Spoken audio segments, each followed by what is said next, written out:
Constructing your life is about much more than just building a bank account.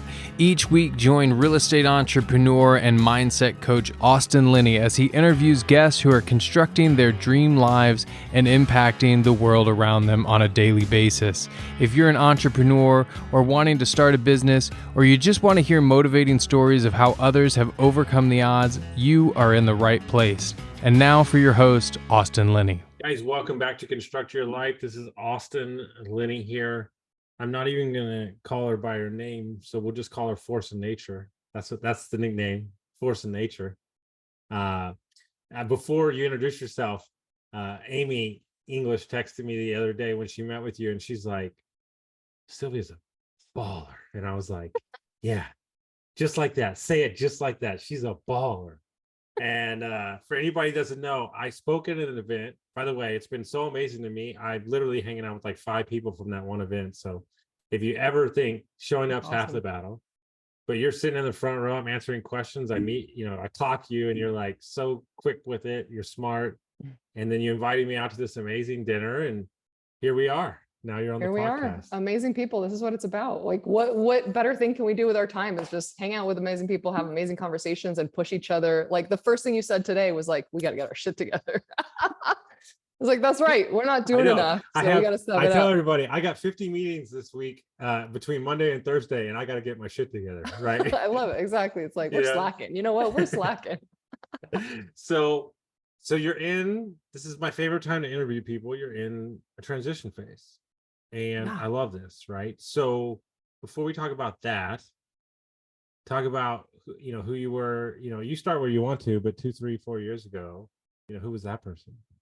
Yeah, 2, 3, 4 years ago. Well, first of all, my name is Sylvie McCracken, and 2, 3, 4 years ago, I was I was like 6 years into entrepreneurship. I feel like entrepreneurship is this very non-linear sort of thing. Hopefully it's trending upwards if you're doing it sort of kind of right, or if you're hanging in there rather. But just kind of transitioning again. I feel like the transition is going to be this shedding of snakeskin going, forever, really. I don't know that we ever arrive, right? Or at least for me, that's been my experience. And I think it will be going forward. I don't know that I ever have sort of picked what I want to be when I grow up. I don't even know if I've picked it yet, right? It's sort of like, I know what I want to do the next year, and then we'll see. I sort of have a 10-year vision, and it changes with new information along the way and with trial and error.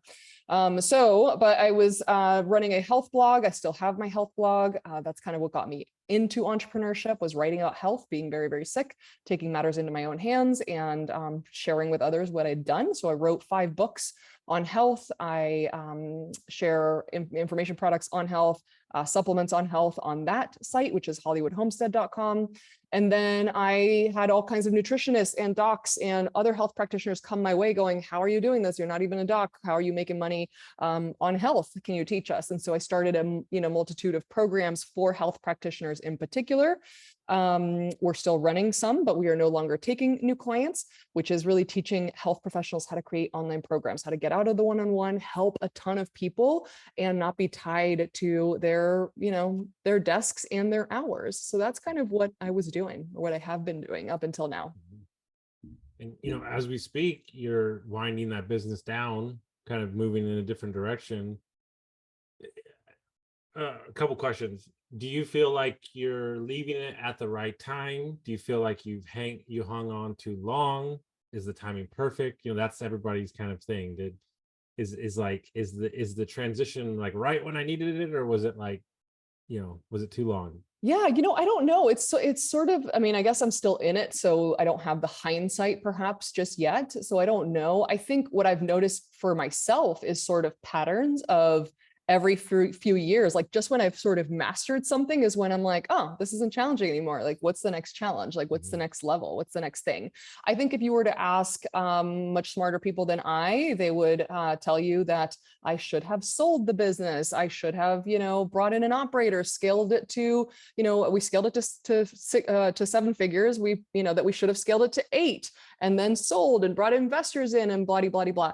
The short answer to all of that is I just don't freaking feel like it. Like that just all felt like stuff I would have had to do and figure out that I get that on the Excel sheet, I know how to read the numbers. I get that those are better numbers and I don't want to do it. So yeah, I don't know. I think, what is fascinating, whether you believe in God, the universe, what have you, is once I sort of, put my money where my mouth is, once I announced like, hey guys, we're doing, both to my team, like I had to mull it over, had sort of the guilt of like, oh, that means certain positions in my company, full-time W-2 employee positions will be phased out.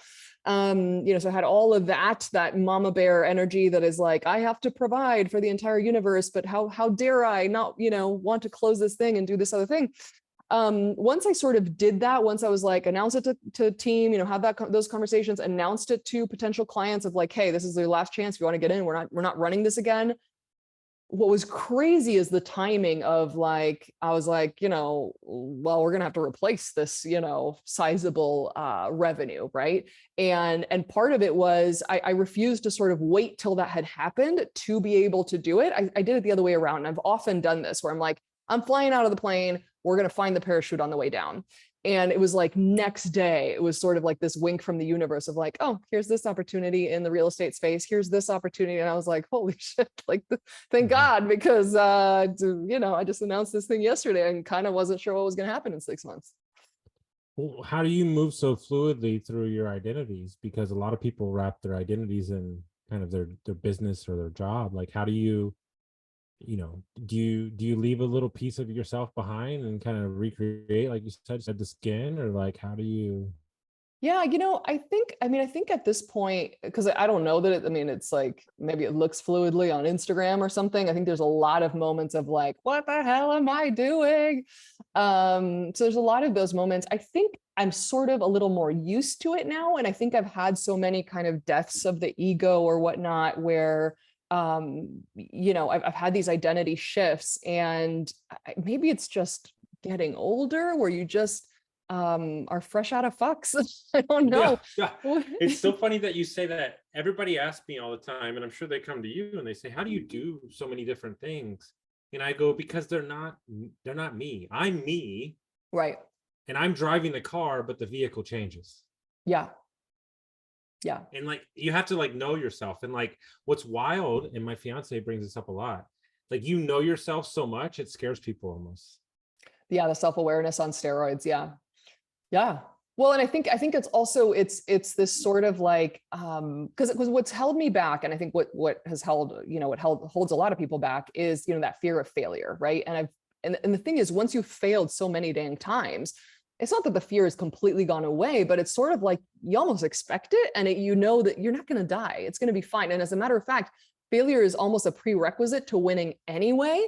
So it's like, let's get in there, let's fall off the bike and skin our knees a few times so we can learn to ride the bike. And going into something new, I know that I don't know what I don't know. I know that I'm like the most willing at this point to ask the stupid questions, to be the one in the room going, I don't understand that. Back it up. What's that acronym? And there's 25 other people that have the same question, but don't have the guts to ask. I think if I can just add speed to that, where it's like, how can I be the stupidest? How can I fail the fastest, fail the most often, so that I can either decide this is what I want to do or not. I can bounce if I don't want to do it, or I can get to the wins. And so that's been, I've been dabbling in real estate now for a bit, to where it's not like I'm completely coming out of left field going, let me try this. I've had some wins so that I can be like, all right, I want to do this more. I want to dive into this deeper, Well, I think that I ask my team all the time, like, what'd you fail at today? Like, it's just such a different mindset. It's like, yeah. Dude, the same thing I told the guy that I just interviewed, like, my favorite quote from Jim Rome is like, what the top 1% do that other people don't? They ask. Yeah. And so like, we've created this thing of like, what? Sit down, shut up, be quiet. And here's the difference. I'm loud, I'm in your way, and I'm going to ask the questions necessary to get the answer I need. Right. And so now here's the rub. And I'd love to hear this kind of dialogue, coach to coach. When I first started coaching, I wouldn't even let him freaking talk, because I was so geared up, right? Yeah. But what somebody taught me in that moment is, when you don't ask the right questions, you can't you can't operate or coach from a point in their life that matters because you don't have all the info. Right. Well, that should be applicative for everything in your life. If you don't ask the right questions, you don't know where to start. Yeah, for sure. For sure. I mean, I think coaching a lot of the times is really letting the other person really get to the answer themselves with a series of questions. It's asking questions. It's not statements, right? And parenting is the same way a lot of the times. As a parent, I mean, I consider myself mostly a coach because the reality is I can run a dictatorship, but I don't know. I mean, what's that going to do? It's just going to make them, do a certain thing for 18 years and then what? And then they got to actually start then. I'd rather right now be like, all right, let's compare. Let's figure out, like, do you feel better when you eat eggs in the morning or do you feel better when you eat Frosted Flakes? Like, I don't know which one makes you feel better. Yeah. I know what makes me feel better. Yeah. I love that. And so when you started getting into real estate, what intrigued you about, the vehicle of real estate and kind of, when you first getting fresh in something new? Yeah, well, I mean, what's wild about it for me is that I was a lifelong tenant and a lifelong renter, and I'm talking about childhood, everything, right? Like so much so that we sometimes weren't even renting our own place. We were renting, I don't even know that we were paying at that point. We were living in people's basements and whatnot. So it's sort of, so home ownership sort of was this thing of like, that's for other people. Like, I don't know, rich people, I don't know, put whatever adjective you want on it, but it's not for people like us. So it was this really interesting thing that held me back. And then of course, when I came back to the US, I grew up in Argentina, came back to the US at 21, single mom of a 3-year-old that I had when I was 18, no college degree, just trying to make a living, just trying to keep the lights on. I was looking around at these houses in Santa Monica going, who for who? Like it just reinforced the thing. It was like, okay, well, I don't know how we're going to do this. But it was always this sort of like, that would be nice, but it seems out of reach. I think for me, it was, it was a combination of knowing that I didn't want active income. Passive income was something that I was drawn to from the start. It's what started my first business. I knew that even if it was a $25 ebook, I liked the fact that it was selling at 3 a.m, without me having to be there, without anyone on my team having to deliver it. Like it was that little sort of thing in 2013 of like, oh, these $25 came in and this ebook was delivered. And there was no human available to do that. There was no brick and mortar store that had to be open. There was none of that, right? So it was sort of like, how can we do more of this? And I think, so for me, real estate just feels like something that's tangible, feels like even when it's all going to hell, I really don't know a lot about NFTs, don't know a lot about crypto, don't know a lot about these things that I can't hold, see, and understand. And real estate is the opposite of that for me. I understand 4 walls and a roof. This is one of the houses that I bought with seller finance not that long ago. And I'm loving the process of that. I'm loving the process of showing my kids, of, building that sort of, building that wealth that is going to be here well beyond my years. And I also love travel. So it fuels that a little bit of being able to have these short-term rentals and being able to, live in them for some of the time and have them cover themselves, kind of have them pay for themselves and be assets that I'm not having to pour money and time into. Mm-hmm. You come off as such a confident, driven, kind of like, straight line person. Is this how you've always been your entire life? Well, thank you. First of all, driven, probably yes. Confident, I would say no. So drive, I feel like I'm still not, it's funny because the dinners that I host, I call them driven dinners because really, I enjoy being around driven people that are excited about doing things, people that are motivated, people that have goals, that go achieve them, that do things, all that good stuff. And I think the drive, I don't know, like, are you born with drive or is it a nature or nurture thing? I'm not entirely sure. I can tell you that with circumstances in my life, I knew for sure if I wasn't going to go do something, things were going to stay the way they had been, right? Things were going to stay not so great. So I feel like circumstance definitely enhanced that, where it's like things were not handed to me. And so I had to go make them happen. And that sort of fueled the drive. And then it's sort of a game, right? Then it sort of, once the need went away, it sort of became, well, what else is there? What's the next level, right? And it's sort of that entrepreneurial cycle. As far as the confidence, I think that's been a hell of a journey. And I think, I think part of it has been, I don't know when this happened, but I think once I really started flipping the question to why not me, things got a little bit easier. Once I realized, it's that sort of classic, as a kid, you think adults have it all figured out, like, oh, the grownups have it all figured out. Then you become one and you realize, oh, we're all kind of winging it. We're all kind of winging it. And so I think that's what, it was sort of one of these things where I got this question a lot when I was writing books. Like one of my most popular books is the SIBO solution, which stands for small intestinal bacterial overgrowth. It's a gastroenterological situation, right? There should be GI docs that are writing about this, et cetera. And I hesitated on writing it for a good amount of time because I thought, well, my doc should be writing this, not me. There's so many people that have so many more qualifications, an MD, an ND, whatever, some kind of D. And here I am, with a bachelor's in finance, which I don't even think that means anything, writing the darn book. But the reality is, my doc at the time had been saying she was going to write this book for however many years and still hadn't done it. And I think actually as of right now, she still hasn't done it. Right. And what was interesting is I was like, well, screw it. I'm just going to go do it and see what happens. And the message is that, and I wrote it very much from a patient's perspective of, this is my experience. Here's what my doc suggested. Here's what this other doc says. Here's this protocol, that protocol, like pick and choose. Here's what I did. Here's how it went. So I wrote it very much like that. And all of the kind of comments that I received on it was like, holy cow, it was just so helpful to see it from, the patient's perspective of what it's like to go through the elemental diet or this protocol or that protocol and this, and so it was one of those things that it just sort of, I think doing things has fueled like, oh, okay, well, I did it and I didn't die. I mean, I definitely got some hate mail along the way for sure. Yeah, of course. Of course. But, it sort of fuels the like, oh, let's try the next thing that's hard. We felt hard before. I know. And I think, that's the third time I've heard something like that. Like I wrote a book that I thought somebody else should write and they didn't. And so I did. And of course I got a little hate, but there were so many more people that reached out. And what's interesting about the podcast is everybody asks like, why do you have a podcast? And it's like, my hope is that you share a story about something that you did. And then here somebody says that they, and so if what I mean is I've had guys that have had, $500 million worth of real estate. And you would think that would be the most listened to show. But the most listened to show I've ever had was from a single mom who has 3 kids who stays at home, who almost died of alcohol addiction. Because people can hear themselves. Yeah. And so like when I get my clients or my friends to go to an event or go to something, they're like, well, I can't be in that room. And I said, why did I send you to their event? And they go, well, to learn. No, that's not why I sent you.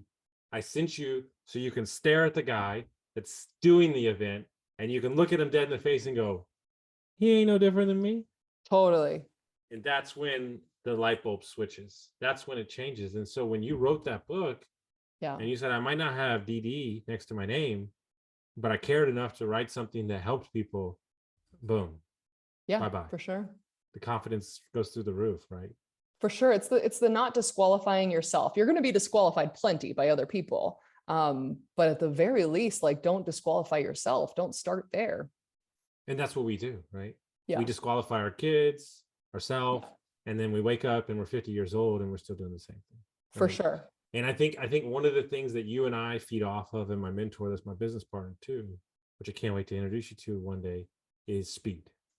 Like we love speed. Like, and when you come from drug addiction, you come from alcohol addiction, like that I did, it's just basically whatever, fuck it, right? And it's kind of like you said, like at some point you're like, I don't have fucks to give anymore. Yeah, fresh out. And like that's where it takes it to another level. So shutting down the coaching business, focus on real estate.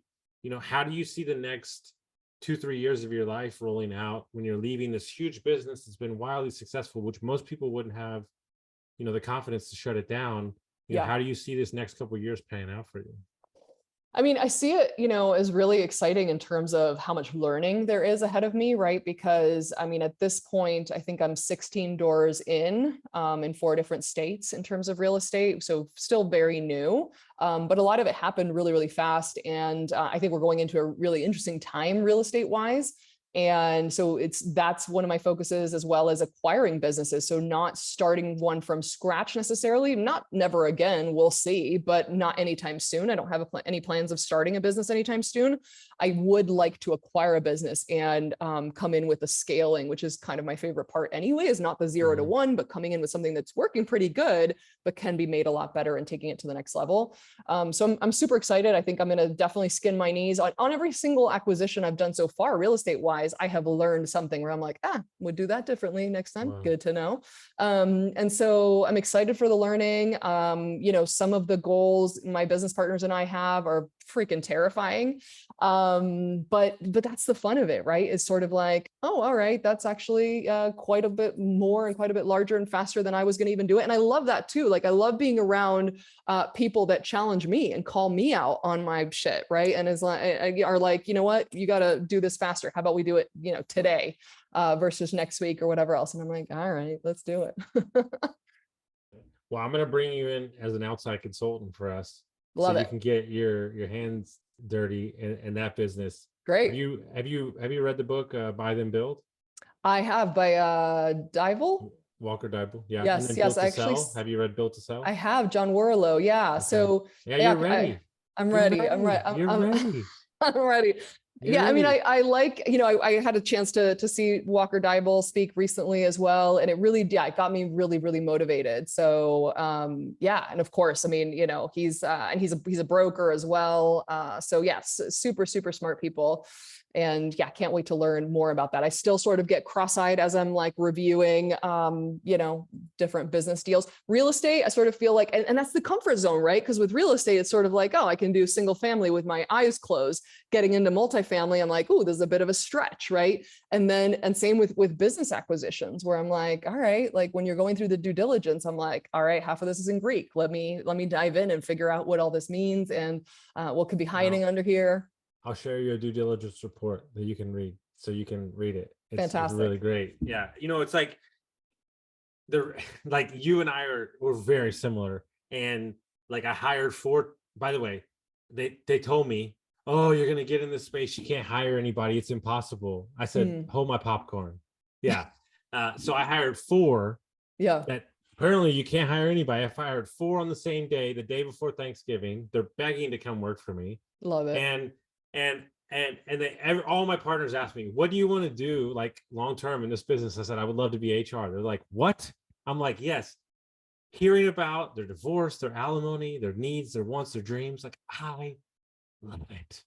Like I'm taking their kids out to dinner when I'm in town in 2 weeks, like meeting their family. Like I think it's so great that they want to work for me, and I'm excited to build them a house, buy them a house, finance them. There's so much more than just the job you're doing. And I find so much joy in the overall picture of that. For sure. The being able to create jobs and impact people's lives, it's like, that's always a little bit humbling, right? Is sort of like, oh, like, cause you get into the weeds of like, you're just doing whatever's on your schedule that day. And then when you hear those messages, you're just sort of like, dude, oh shoot, is that what we're doing? I can't wait for you to have this moment.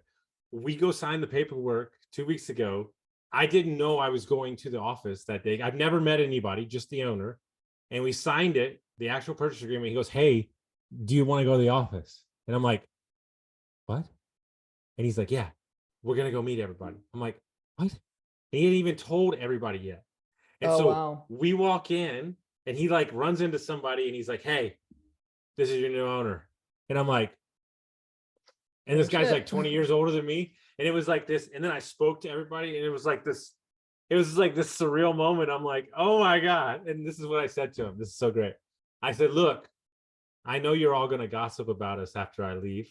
I was like, so just to get it out of the way, this is who I am. This is what I've done. Alcohol addiction, drug addict, homeless, divorced. And they were like, thank you. Thank you. Half of those guys have had drug problems, ex-military, divorced. They said, hey, you're a human. We see that you're a human. We're bought into that human. We don't know why. This is the message I got. We don't know why, but we trust you. And like, they met me for like an hour. And so it's like, where I have a concern, and as you get into this more business realm, is that we taught society that you manage from a spreadsheet. Yeah.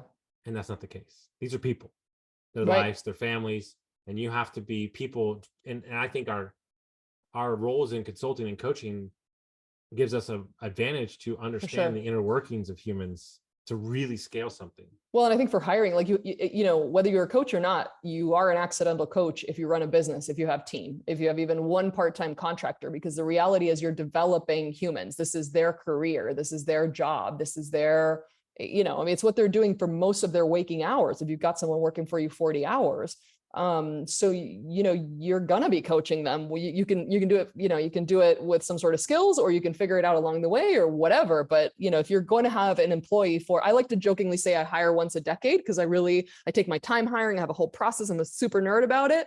But once I hire, I really want them to stay, you know, for a decade. And so the only way that's possible is to really cultivate that relationship. Yeah. My favorite quote is, you hire one to hire 10. Yeah. That one hires, like, we're bringing on a CEO that I'm taking from another company. I have no idea why he's going with us, but he trusts us, and this is a big move for us. And we're hiring him on Thursday. It's probably the biggest hire I'll ever do for the next 15 years. And I'm very dead. Like, I met him in person for 3 hours. Like, I met his wife, I met his kids. Like, this is not, that's huge. Yeah. At his point in his career, to move from a $50 million company to us. Like, that's like, you know, and then the gravity of that situation really started hitting me. Right. And I was like, oh my God, now I don't even want it for myself. I want it for him and his family. And so now there's like even more motivation, right? Yeah. And so when you start going down those layers, you realize this is not a joke. We're not hiring some $50,000 employee, you know? Yeah. And so that's when it starts getting fun. So what would you say? This is fun. I'll see how you answer this. What is the craziest goal that you have right now in your head that you haven't shared with, like, a lot of people? Like, you said, oh, our goals are insane. Like, what's the oh my gosh goal that you're it's funny because the oh my gosh goal, which I, you know, so one of my business partners and I want to do 200 million in real estate in 2023. But what was funny, and, you know, it's like, I was like, he's more like, we literally, I think, decided this. We were talking about 100 million, which I already thought was insane, by the way. And then we shifted to 200 million. I forget, it was yesterday or the day before. And it literally happened in a conversation, as one does. And I thought, if the real world, if non-entrepreneurs were privy to this conversation and how it evolved and how in, you know, 3.5 minutes, it went from 100 to 200, I mean, they'd lock us up in the crazy house, right? But it's just numbers. It's just more zeros. Exactly. We went, our initial goal was 1 bill and it went up to 10. Like, you know, and just like a casual conversation, like a meeting, right? And the thing is, like, do I care if I hit 10 billion? No. Right. But it's a target. Right. So exactly. we can build the school that we need to. Like, it's exactly. That, well, right? Exactly. And I thought it's, you know, as I heard, like, later, as I was like, all right, sure, we're going to the moon. Fine, we're going to the moon. You know, because again, it's a target, and it's sort of like, great, how are we going to, and then we reverse engineer it. Like, what's that going to take? You know, what are the deal sizes? What's the frequency? How many offers do we need to make? What's our conversion rate? What's a terrible conversion rate? What's a standard one? Like, we go through all of that as entrepreneurs do, and reverse engineer, how do we actually get to there? Because you can set pie in the sky goals, but how are you going to get there?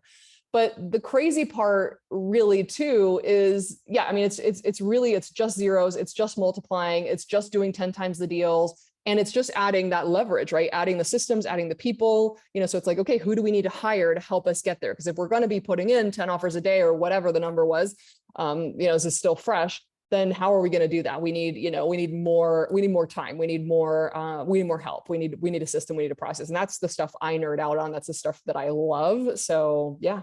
That's one of the crazy ones for sure. One of the things I heard from Brandon Turner was what he does with big properties is he just takes a zero off so he doesn't get nervous.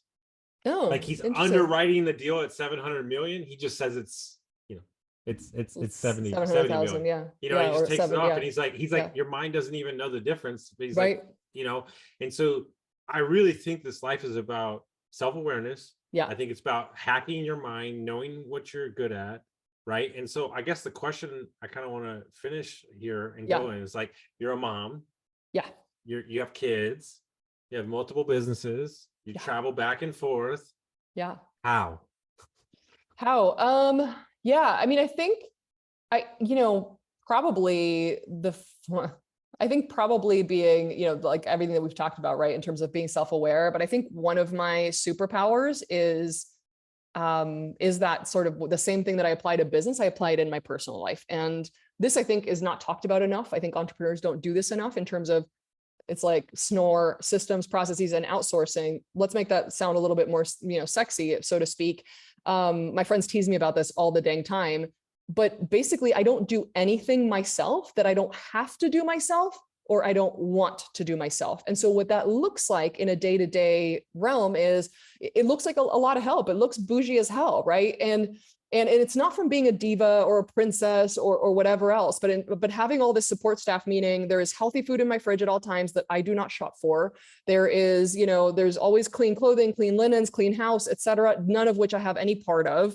There's errands being run. There are, systems in place for that. I have virtual mailboxes in all the cities that I am, spending time in, right? Which means either an actual virtual mailbox or a human that I hire that goes once a week, scans, like, here are the 5 things that showed up. Which ones do you want me to open? Open the IRS one, open the state of Oregon one, or whatever, and send it to the accountant, this, that, and the other. And those things so I'm able to do that on the plane, right? So that way, I'm able to really spend my time either in that zone of genius of being a CEO or an investor, or momming, right? Which means having those difficult conversations with the kids, which means encouraging them. And my momming style is, at this point, I'll have been a mom for almost 24 years now.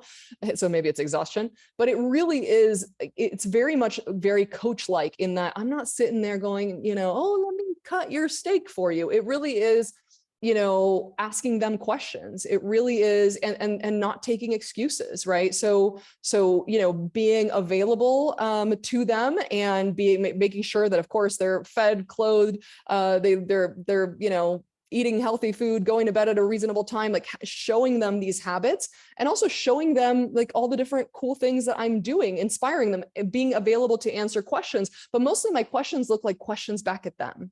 Right. And looks like encouraging them through the hard things, not making their life easy.